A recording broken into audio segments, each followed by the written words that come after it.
Une fourgonnette qui fonce sur la foule, l'horreur en plein cœur de Barcelone. L'attaque de jeudi après-midi dans la capitale catalane, en Espagne, a coûté la vie à 13 personnes. Il y a au moins 130 blessés. Les victimes sont de 35 nationalités différentes, dont 26 Français. L'attentat s'est produit sur Las Ramblas, avenue très fréquentée de la ville, qui conduit en bord de mer. Une chasse à l'homme est en cours. La police a indiqué qu'elle recherche cet homme, Moussa Oukabir, frère de Driss Oukabir, un Marocain déjà arrêté à Ripoll, au nord de Barcelone. En tout, 4 individus ont été arrêtés, 3 à Ripoll et 1 à Alcanar, tous reliés au double attentat de Barcelone et de Cambrils. La police scientifique a évacué la fourgonnette de Barcelone jeudi soir afin de procéder à des investigations plus poussées. À Cambrils, dans la nuit, une deuxième attaque s'est produite.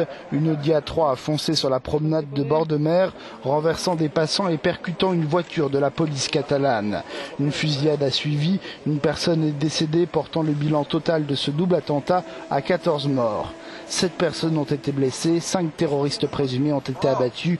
Parmi eux pourrait se trouver l'auteur de l'attentat de Barcelone, selon la police. L'enquête mène aussi à Alcanar, à 200 km au sud de la capitale catalane. C'est dans cette petite ville qu'un Espagnol né dans l'enclave de Melilla a été arrêté. Alcanar a aussi été le théâtre mercredi soir d'une explosion qui a fait 1 mort. Une vingtaine de bonbonnes à gaz avaient été retrouvées dans une maison.